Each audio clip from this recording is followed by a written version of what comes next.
Very good afternoon to all my dearest students. This is Professor Dr. Ayaskant Mohanty, Professor of Faculty of Management Sciences under Sikya Anusandhan deemed to be university located at Bhubaneswar in the state of Odisha.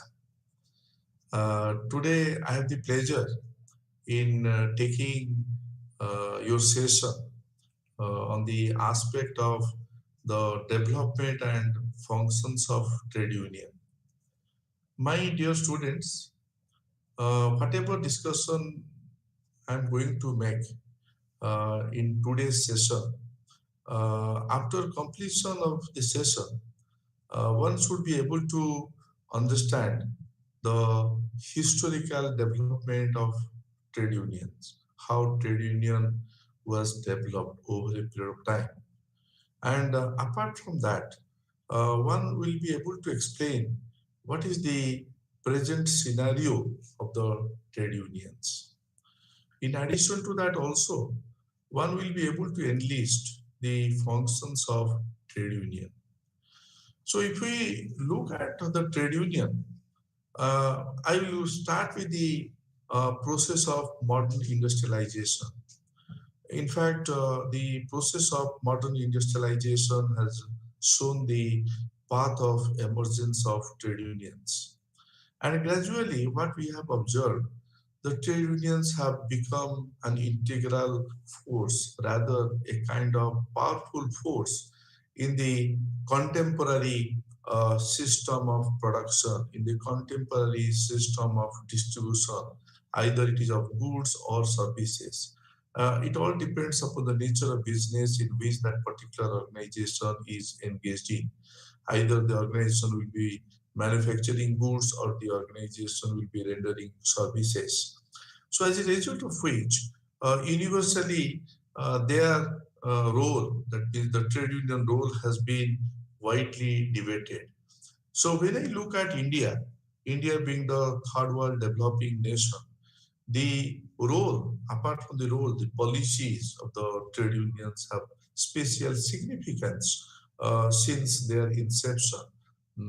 So I'm of the opinion that it is quite important to look into the process of the evolution of the trade union to have better understanding of the different factors which have actually contributed for the origin of the trade union, which has actually contributed the growth of trade union. And these are all to attain the current position what we are seeing trade union as a whole.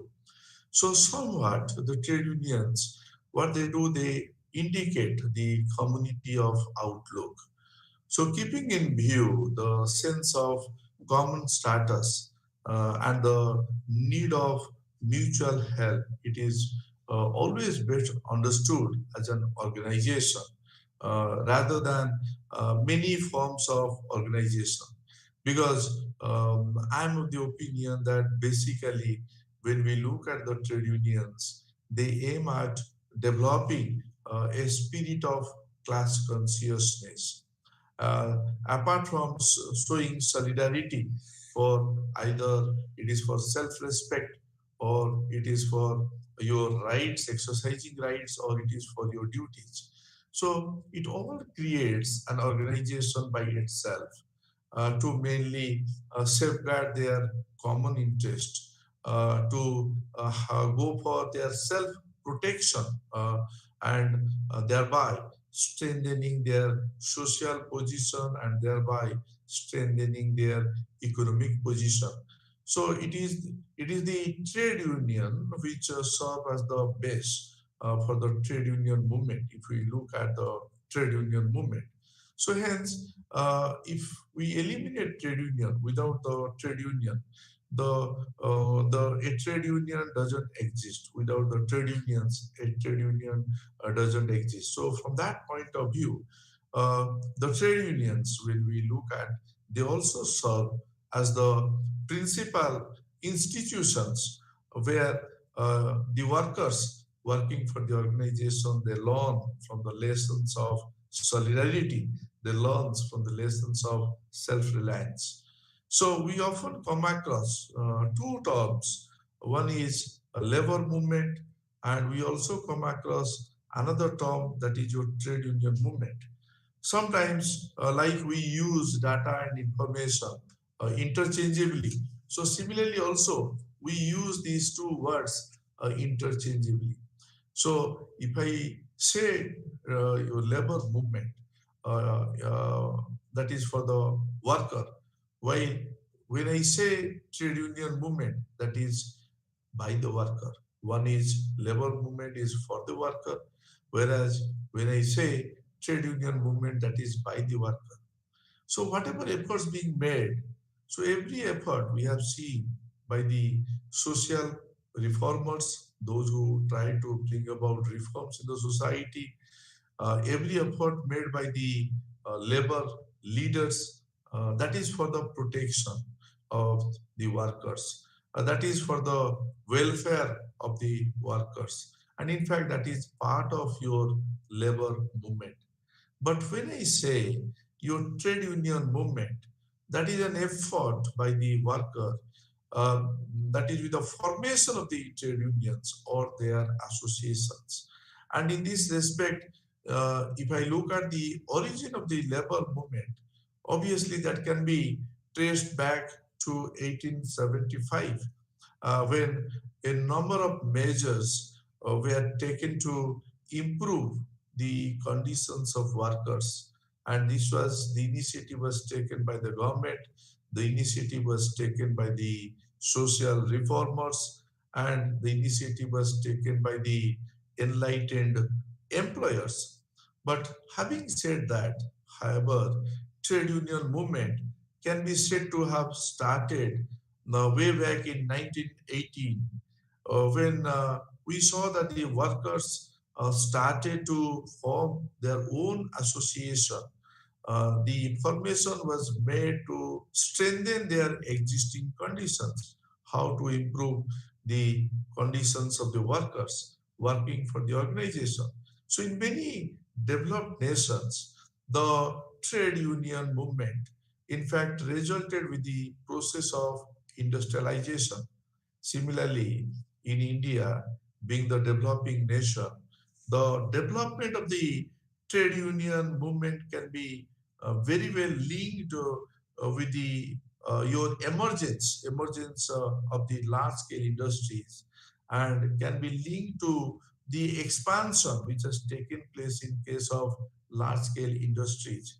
So with the development that we are talking of, and of these large scale industries over a period of time, many changes, what we have seen, changes we have seen in the working environment, changes we are seeing in the living environment, working environment of the workers, living environment of the workers, and also created a number of new problems, also created a number of complex problems which the organization had never seen earlier. And many of the factors, like you can talk about the introduction of machineries from the manual setup to go for automation, your new lines of production, adding extra line of business into the existing line of business, going for concentration of industries in certain big cities. All these things, in fact, gave birth to a new class of wage earners. And it, in fact, divided the industrial society into one part capitalist, another part is your laborers. So, in the absence of any organization that we are talking of so far as workers are concerned, any form of protection from the government, any sort of protection from the workers or the laborers. In fact, we saw that the workers and the laborers were ruthlessly exploited, and how to work and how to live in this miserable condition, that was a matter of concern. So, if we look at the individual workers, we saw that the individual workers they protest, then it would have no impact. It would have no effect, in fact, on the employer, because as we have seen that synergy will have better results in comparison to an individual. So as a result of which they realized the necessity to consolidate and unite themselves to protest from the inhuman acts of the employees. So, in order to combat that, the workers they join hands, and when they join hands to form trade unions and started making protest on an organized scale. So that is how the modern industrialization got separated. That one part is capital, another part is your labor. So it resulted the loss of bargaining power, and on the part of the individual workers. Also, it would be appropriate to mention over here that the realization on the part of workers of their collective indispensability were the factors which resulted trade union movement. So, in that case, uh, when we look at the development of the trade unions in India, so in earlier times, what happened that there were some we saw sporadic protest by the industrial workers, mostly in the textile sector, mostly in the textile mills. And these protests made against your inhuman working, these protests were made against your living conditions in the absence of, why did it happen? Because in the absence of any formal workers' organizations. And there were some associations, no doubt about it, which emerged during the period, I would say 1890 to 1910. Mostly, they were all philanthropic organizations. They were all, I would say, humanitarian organizations, and they were all working for the welfare work for the industrial workers, how to uplift the living conditions of the workers. So, with the growth of the number of industries and also the number of workers increased over a period of time, gradually the awareness among the workers started growing. And this is against the exploitation of the workers. So that is how during the First World War, the stage in India was all ready for the emergence of the trade union movement. And taking it further, subsequently, the prevailing conditions and the formation of ILO, that is your International Labour Organization, opened up the path for the formation of the trade union. So, therefore, the development of the trade union, if we look at in India, it can be discussed under four stages. One stage we can take it to the period of to the First World War, that is 1875 to 1918. The second stage we can go for between the two great wars, that is 1918 up to 1938. The third stage, that is during and after the Second World War, that timing will be between 1939 to 1947. And the fourth stage, that is after becoming India becoming independent, that is your post, I would say, independence period, that is 1947 till date. So, if I look at the first stage, that is the period of to the First World War, that is 1875 to 1918. With the increase in large-scale industries, many social evils like exploitation of the labor, including your women, including your child, which were witnessed in India. And at the beginning, it was seen that the workers were not organized by themselves. Hence, it was left at the mercy of the employers. So whatever employers was deciding, that was final and binding.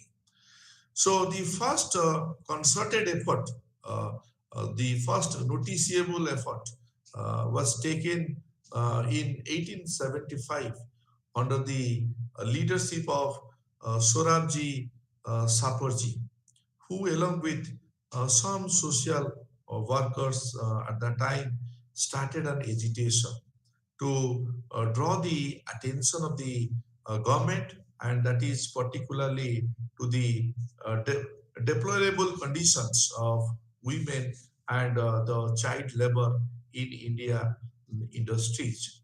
And at that time, the industry was making progress. And though there were no trade unions, one can find instances of strike even in the last quarter of the 19th century. For example, if I go back to 1877, the workers, those who were working for the Empress Mills, which was located at Nagpur, they went for a strike.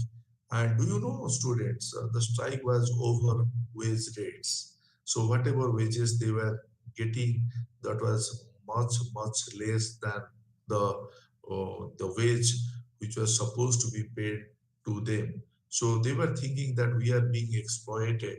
So they went on strike, and the strike was over the wage rates. So this was followed by your organizing labor conference in 1884 in Bombay under the leadership of N.M. Lokhande. So this was an important incident, rather I would say, during 1880s. So in the conference, the memorandum was prepared, and it was also submitted to the second factory commission. And in the memorandum, it was highlighted the poor conditions of the workers. It was highlighted how the workers are being exploited over a period of time. So keeping that in view, there was no improvement on the prevailing condition of labor.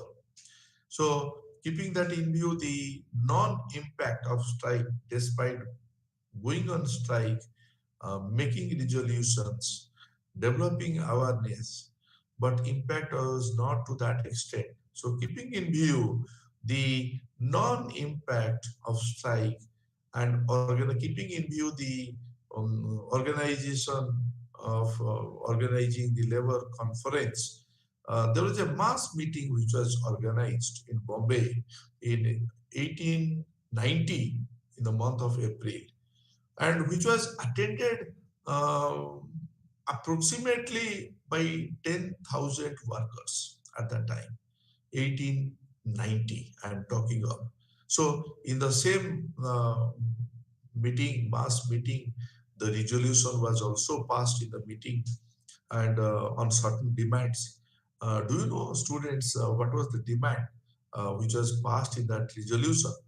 The demand was that since we are all days working, there should be weekly off, because we want to capitalize the full potential of the human being, but that should not be, they should be treated as a human being, not as a machine. So the demands which was included in the resolution which was passed in that mass meeting, one of the demand was your weekly off. And apart from that, when somebody is working throughout the day, he is getting exhausted. So there should be a rest period. So half an hour rest at noon was also another demand which was there included in the resolutions. And it is not that somebody who can work from morning till late night. So we have to also fix the working hour. So reducing the working hour, that was also another demand which was included in the resolution, uh, and which was passed also. The resolution was passed, and this was also another demand which was kept in the resolution. And in addition to that, also the payment of wage and the payment of wage not later than the 15th day of each month.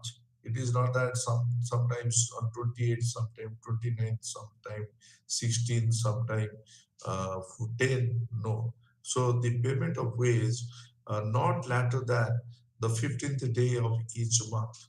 It should not cross that. That was also kept as a demand, which was also included in the resolution. And finally, they also included the compensation to be provided those who got affected. Those who got affected means compensation to injuries, because in the plant when everybody is working, there are certain work which are very much hazardous in nature. So in that case, if got somebody injured, then there should be some kind of compensation.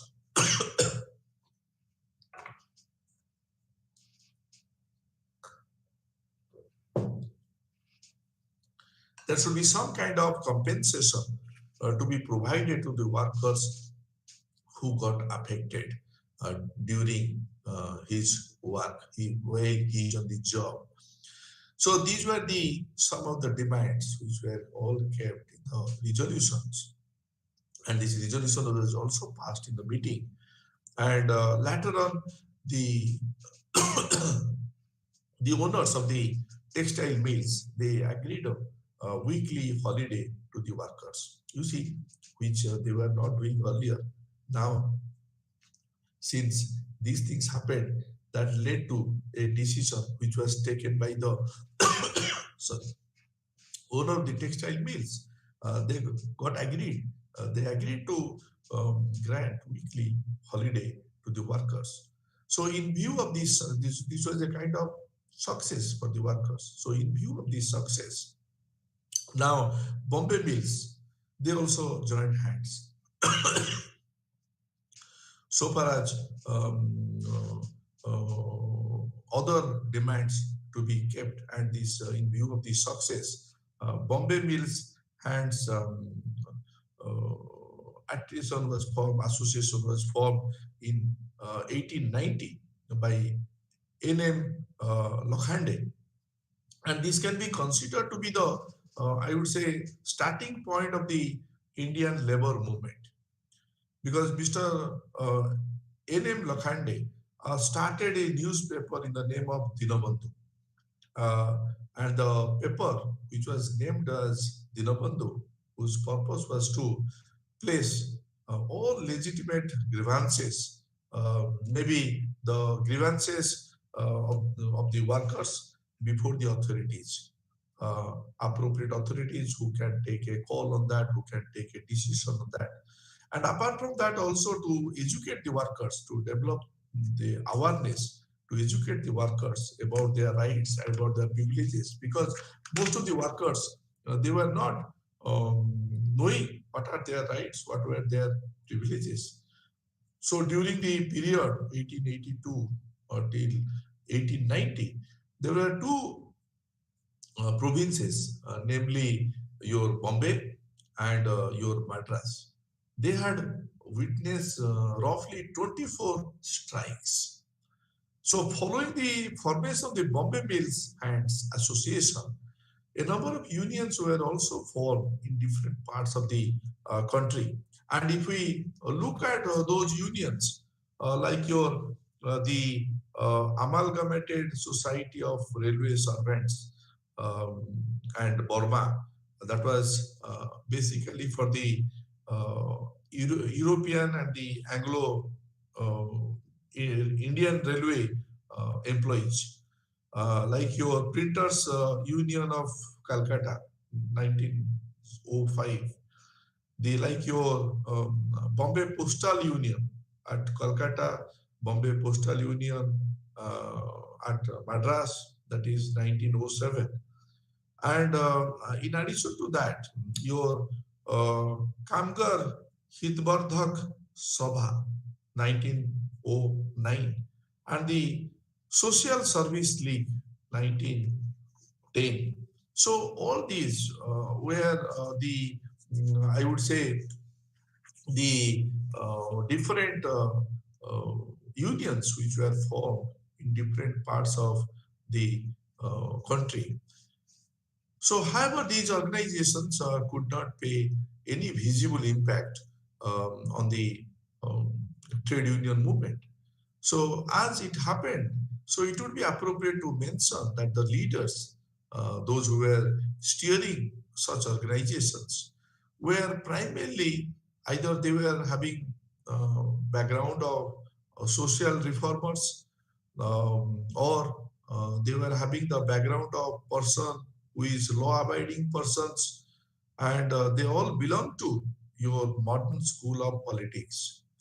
So the objective of these organizations were mainly how do we promote welfare activities mainly for the workers.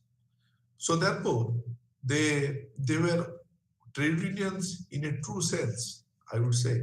So their job is to bring to the notice of the public regarding the necessity of improving the working conditions in the factories, which was not happening, which was not there up to the mark. So these organizations, in fact, laid the foundation for the establishment of your trade unions, and which came into existence. If uh, I go back, the existence after the First World War, the existence came, and now I go over to the second stage of the development, that is between the two great wars, that is between 1918 up to 1938. And in this case, after the first World War, Union movement got intensified. The trade union was in the form of association by the workers, and they all started emerging and witnessing a change in the leadership. So leadership went from the hands of social workers into the hands of your national leaders, and some of whom were active in the freedom movement also. So this was the period which also witnessed wide labor unrest all over the country. So in this case, uh, if I look at the factors which are responsible for the situations to have uh, some kind of impact on having the kind of labor unrest which the country witnessed throughout the country. So the grave economic difficulties which were created by the war, in fact, resulted in I would say, increased um, the trend in industrial unrest, and associated to that, the rising cost of living, as we all know, that made to the workers to take collective action for the increase in their wages. Another factor is your the Swaraj movement, um, widening uh, your gulf between the gap between your employers and the employees, and the mass awakening among the workers.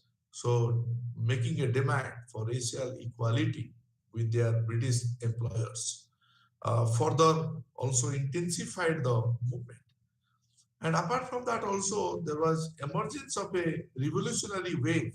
And when we are talking of revolutionary wave, obviously the revolutionary wave of ideas, revolutionary wave of class consciousness, revolutionary wave of your self respect among the workers from the Russian Revolution 1917. And apart from that, also there was establishment of the International Labour Organization. In short, we call it as ILO in 1919. that was giving dignity to the workers all over the world. And lastly, the factor is your non-cooperation movement. And this non-cooperation movement, as we all know, led by Mahatma Gandhi during 1920 to 1921, and his support to the demands of working class also, I would say, greatly influenced the labor movement. So, in all these cases, a number of trade unions were formed around that is way back in 1920, and the prominent trade unions was your at that time Madras Textile Labor Union, formed under the leadership of BP Wadia, that is way back in 1918. And this was followed by the formation of 14 trade unions during 1818 to 1819. So, what I mean to say that with the active association of Mahatma Gandhi with the Ahmedabad Textile Labor Association, in fact, that gave a new turn to the labor movement. And do you know, students, what did they apply at that time? The principle which was applied, the same principle was also applied for getting our country's independence. That is your non-violence. So in this case, with the formation of the um, India International Labour Organization (ILO), the government, in fact, nominated a delegation, including the workers' representation, to the first conference of ILO, which was held in Washington, in USA, in 1919. So the workers' nomination, in fact, were made by the government. So when government nominated the workers, the decision was unilateral because they did not consult the existing 64 employers association with a um, membership um, roughly 1,40,854 who met in Bombay and established, that is why they established All India Trade Union Congress, AITUC, All India Trade Union Congress, on 30th October 1920. So AITUC, All India Trade Union Congress, was taken as the central organization of the trade union. And the move was also supported. It is not that it is the move was supported, no doubt about it, by a number of leaders like your Jawaharlal Nehru at that point of time, and Motilal Nehru. It was also supported, and your Guljari Lal Nanda. He also supported the move, and our Iron Man, that is Sardar Vallabhbhai Patel and C.R. Das, and these are all of All India Congress, and these all these people they supported the move that formation of All India Trade Union Congress on 30th October 1920, and that is how in 1921 the international labor organizations what they did, they adopted a resolution that the labor should be given a full freedom to form a union. And this, in fact, provided a great momentum, I would say, to the trade union in the country. And this was an increase in the number of trade unions formed with enlarged membership. So, as per the records of the AITUC published, there were 167, that is way back in 1925, the 167 unions with a membership roughly 2 lakhs 23,000 in 1924. So the enactment of the Trade Union Act in 1926 uh, provided the path for regulated trade union regimes. So it was a central law which provided legal status to the only registered trade unions and conferred a measure of immunity uh, from the civil suits and criminal uh, prosecutions both on the trade union and their members. And this also improved um, the image. This also improved the image of the trade unions in the public.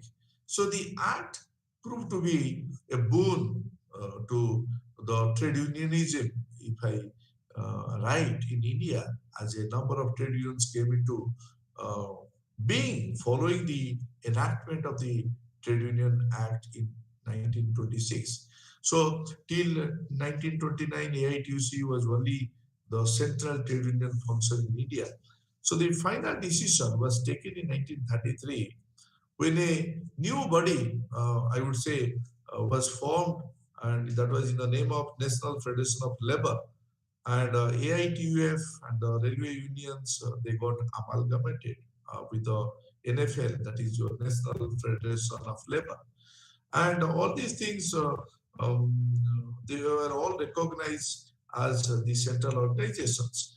And in 1938, there was another unity move, though that unity move came from the efforts of V.B. Giri in the AITUC in its special session, which was held at Nagpur.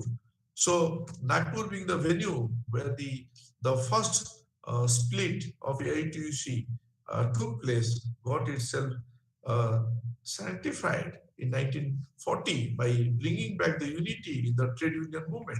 So all these things happened because uh, the gap of the expectations and the areas to be covered in the uh, act itself. So there was a general election in 1937. There was a general election, and the Indian National Congress placed in its manifesto that if it was voted to power, obviously it would improve the conditions of the workers. That is the first priority for them.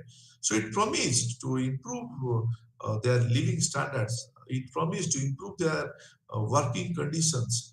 It promised to provide their security against the old age or the sickness or against the unemployment. So in all these cases, it got further intensified after the formation of the ministries with a big upsurge of the industrial unrest culminating in the big strike. So in 1937, there were 379 strikes involving roughly 6 lakhs 47,000 workers and resulting in a loss of about 89.82 lakhs mandates. So you can very well know the magnanimity of the loss which can happen at that point of time. Then if you go to the third stage, that is during and after the Second World War, obviously we find that the Second World War, which broke out in September 1939, made an impact on the status in the Indian trade union movement.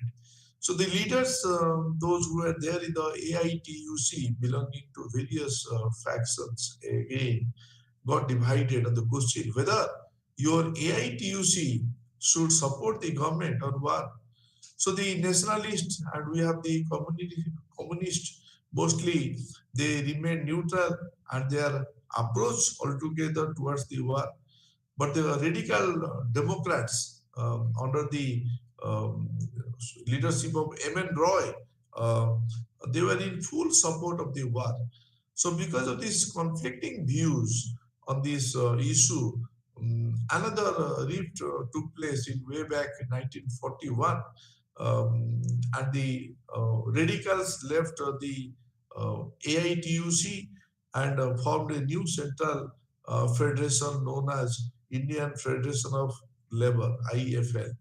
So in this case, the during the wartime, the trade union consolidated their position due to factors like the government and the number of employers initiated a number of welfare measures aiming at how to increase producing increase production uh, of war materials and other essential goods, and apart from that also to maintain high profits for the organization.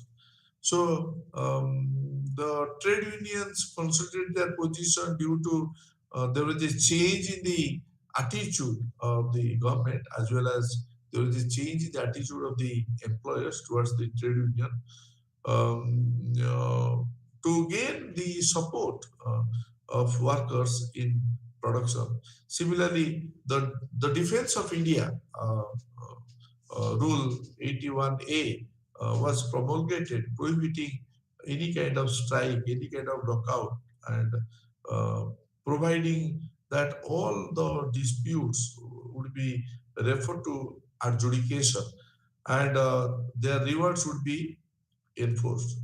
So another factor is your Indian Labour Conference, a tripartite body having representation of the government, having representation of the employers, having representation of the workers. It was formed way back in 1942 for the first time, and to provide a common platform for discussion, to provide a common platform for mutual understanding between the employers and the employees. So during wartime, also the number of trade unions they increased considerably from 727 in existence 1940 41 to 1946 47. It continued, and with a growing membership, as we saw increase in number of the membership of the trade union from 5.13 lakhs to 13.31 lakhs, respectively, during the period. And in all these cases, in 47, what we saw that the Indian National Trade Union Congress (INTUC) was formed, and when it was formed as a labor wing of the National Indian National Congress (INC). Now coming to the fourth stage, that is after independence, if you are talking of, that is 1947 till date, independence and the partition, independence of the country and partition of the country, in fact, shattered the hope of the workers to securing high wages, shattered the hope of the workers to have better working conditions from the national government. So, in the post-independence period, various parties were formed, and they were kept on control over various trade unions. So if I look at 1948, we had socialist groups. They broke away from the Congress and they formed a new political party. What is that new political party? That is your Praja Socialist Party. So your trade union leaders working in the INTUC, who were the supporter of the newly formed political party, and succeeded from it, and from a new central trade union organization. And what is the name of the new central trade organization? That is your, you can say, Hindustan Mazdoor Panchayat. And Hindustan Mazdoor Panchayat and the Indian Federation of Labour, they merged together and formed Hind Mazdoor Sabha, HMS, Hind Mazdoor Sabha, way back in 1948. So in 1949, the radicals and the leftist groups, which did not agree with the principles of both AITUC and HMS, and they left the AITUC and formed another organization in the name of United Trade Union Congress in 1949 on 30th April. So here it would be appropriate to mention one thing, that in 1959, few unions led by the members of the socialist party seeded from the HMS, Hindustan Mazdoor Sabha, and the formed Hindustan or Hind Mazdoor Panchayat was an organization of um, you can call it Samyukta Socialist Party. Further, in 1962, a new organization called Confederation of Free Trade Unions was also formed in the uh, with the support of Swatantrata Party. So there was again the rift which was witnessed in 1970 when the communists divided CPI and CPA. The CPI held the AITC, but your CPM formed under the new central organization, namely um, your Center of Indian Trade Union, C2. And in fact, in 1972, the Indian National Congress,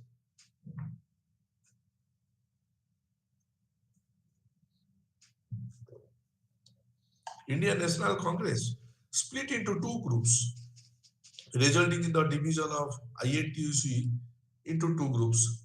One was ruling Congress, retained its control over the INTUC, and the other group was under the leadership of Morarji Desai. And Nijalingappa and Kamraj, they also formed a new union that is known as National Labour Organizations. And another development, which was quite interesting, took place in 1972 in the month of May, when a limited accord was reached between AITUC and INTUC and your Hind Mazdoor Sabha HMS regarding the procedure to be followed for the purpose of recognition of trade unions. As a result, your National Council of Central Trade Union was formed with representation from AITUC, with representation from INTUC, with representation from HMS. The basic idea behind it was to isolate the C2, CITU. Consequently, C2 set up a united council of trade unions way back in 1972 in the month of September as a rival body of your National Council of Central Trade Unions. And after the emergency which was declared in 1975, again the INTUC and the AITUC and the HMS combined and they joined with the employers' representative on what was called the National Apex Body. And this was ceased to be um, cease to exist as soon as the state of emergency was lifted in the year 1977. And in this case, if we look at what is the present scenario of the trade union movement, I'm of the opinion that the Indian trade union have not got the legal status and these are no more ad hoc bodies or strike committees. But they have now become permanent feature of the industrial society.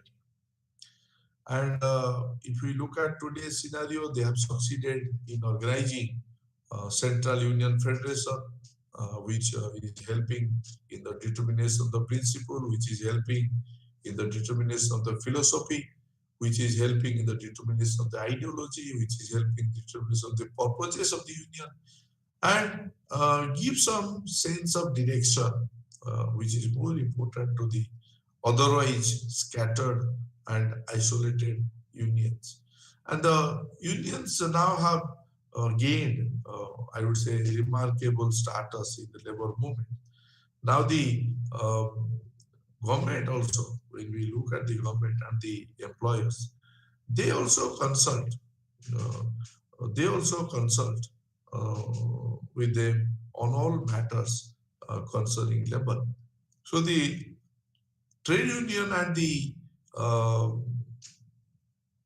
their participation in formulating policies, in formulating ideologies at the state level or the national level, they are to be seen because they have succeeded in evolving a suitable machinery of joint, you know, you can say joint consultation to negotiate the various issues. And in fact, uh, what we have seen these days, uh, maybe but because of the reasons um, such as the affiliation that is taking place to a political party or factionalism, um, they have all resulted multiplicity of unions in the post-independence era, in the post-independence period. So in the modern industrial society, the importance of trade union have been recognized, no doubt about it, which have diminished interest in um, political matters where changes are visible in the pattern of political unionisms. So there has been several changes, and the changes have manifested in three ways. One way, when we can look at the political leaders, they have also secondary interest in the labor union activities.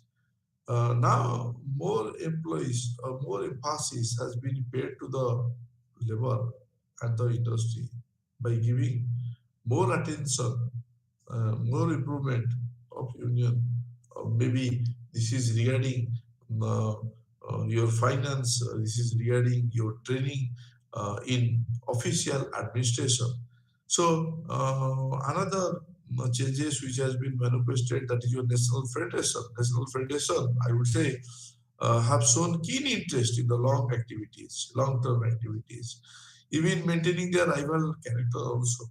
So now the federation, what it does, arranges for the training of the workers. Trade union, the unions, they function as autonomous units rather than as a appendage of political parties. So that is how we always try to see that the central trade union organization in India has come into its existence. And in all these cases, the local farm level or the industry level unions are often affiliated to larger federations. And the larger federations in the country, which is representing labor at the national level, they are also known as central trade union or central trade union organizations. And to acquire status of central trade union organization, uh, trade unions federation must have uh, verified the membership of at least 5 lakhs workers who must have spread over a minimum of 4 states or 4 industries. So you have trade union membership verification is usually done once in a decade. And the last verification which was done, taking into the membership strength um, as on 31st रिवायत को December फ़रोग़ देने का कारनामा 2002, that was आज आपने 13 4 federal, बहन को इजाज़त central दीजिए federation, खुदा rather हाफ़िज़ to be more particular, 13 central federations qualifying of the um, qualifying the above norms. So, in this case, what is the need of the hour? That the memberships are many, name of the trade union organizations are many. Like if I say Bharatiya Mazdoor Sabha membership of 6 lakh 21,000 um, 60, I beg pardon, 62 lakhs um, and 1,797. Similarly, if I look at INTUC, the Indian National Trade Union Congress, so it has got a membership of uh, नाज़रीन roughly आदाब 39 lakhs 54,000. If I look at SITU, that is your Center of Indian Trade Union, so roughly it has got a membership of 26 lakhs 78,473.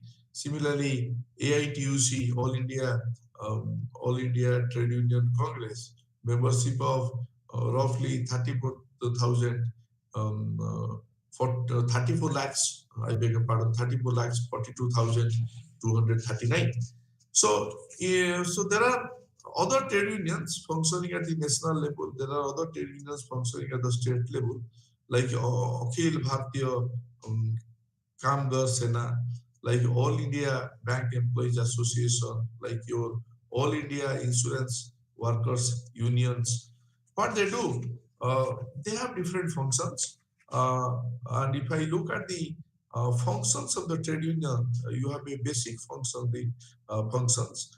And the basic function, you can say that to how to secure for the workers fair wages, or to safeguard the security of the tenure and to improve the working conditions of the service of the workers engaged in the organization, or to enlarge opportunities for promoting uh, um, workers to develop awareness for the purpose of promotion, for the purpose of training, to improve the working condition or the living condition of the workers. And apart from that also, you have economic functions also. And in the economic functions, if I look at protecting and advancing terms and conditions of employment of its members, and how do you go for negotiating the terms and conditions, how do you go for setting terms and conditions of employment, and what would be the remuneration part, and improving the status of the working condition, living condition of the workers. And apart from that, promotion or the promoting economic interest, promoting social interest of its members.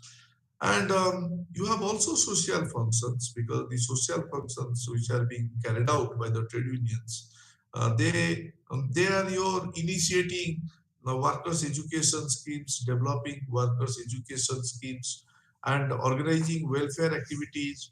You're organizing recreational activities, like your, if I'm talking of welfare activities, like your mutual insurance, providing monetary help and other helps, and educational activities, um, it has to be provided so that monotony of the work shall be removed.